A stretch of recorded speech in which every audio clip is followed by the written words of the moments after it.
a Big Ten and National Player of the Year in Evan Turner, making his first appearance with us here on the Tip-Off Show. Trading in the jersey for the jacket. Yeah, definitely. I'm looking forward to the Purdue-Arizona game. That's going to be super cool.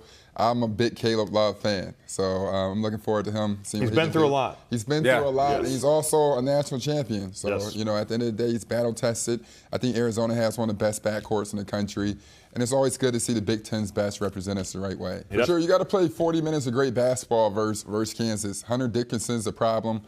Bill Self always has a great team. They have a loaded team, and I just think for sure they can't come out lackadaisical on defense, and they have to come out and, you know, bring the energy that they had back in 2010 when they beat, or 2009 when they beat the Kentucky Wildcats. Rick Pizzo, joined now by Rafael Davis, Evan Turner. Evan, 56 of those 89 for Indiana come on the inside. We knew Khalil Ware would be a difference maker defensively. He has been terrific on the offensive end, and on Thursday got a lot of help from Malik Reneau. No, absolutely. That front court did a lot of great business for him for the second game in a row. Obviously, we're starting to see the front court is what's going to win it for him.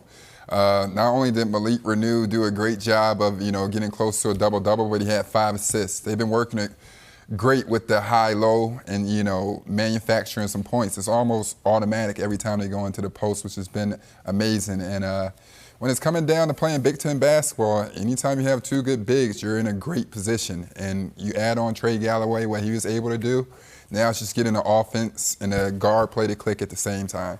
No, absolutely. I think when it came down to it, the last 10 minutes, 11 minutes of the game, I think Minnesota wished they could have that back. They played such a great basketball. My guy Kendall Shell from Outside the Barn podcast said, buy stock in Minnesota basketball right now. I was about to, it was too soon.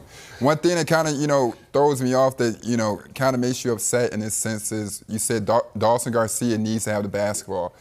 Being a senior, as much talent that he has to be more assertive to go close out that game. That's his gym.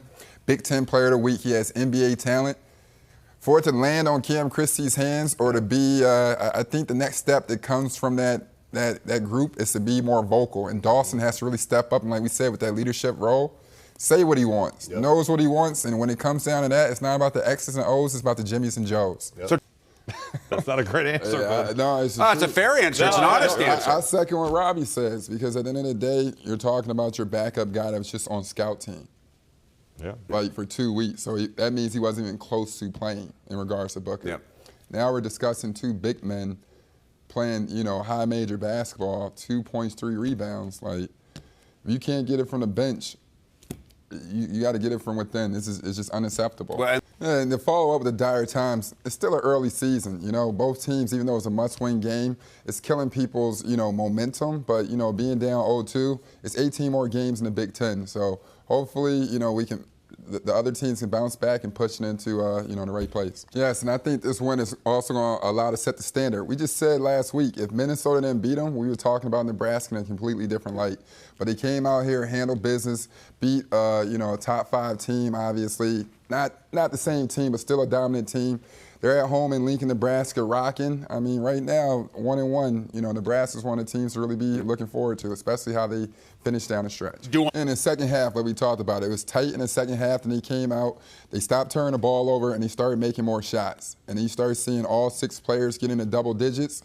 And like I said, they imposed their will, and it was over halfway through. Second half wasn't picture perfect, Evan, but this was a nice win for Minnesota and nice offensive flow, especially in the first 20. Yes, nonetheless, you see in the first half, they had 15 assists on 18 buckets. You had tons of balanced scoring, a lot of guys with 8 points, 6 points. And one thing you just want to see, everything they did in the first half, much like with Missouri, you just want to see that keep up and not have a second half where they kill themselves. You see Coach Johnson saying they shouldn't have to be their own worst enemy, and I think that's one thing that occurs, especially when you're trying to get as many wins before Big Ten play.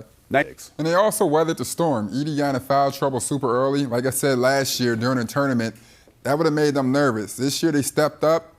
Fletcher stepped in, had 27 big points. Braden Smith controlled the game really, really well, but they identified themselves without Edey, and that's important early on. Absolutely, and I think it's going to be a half-court game. So when it's coming down to it, you have to make sure your players are ready to step up and make the right type of plays. I think down the stretch, they help them come back in regards to giving too many live ball turnovers.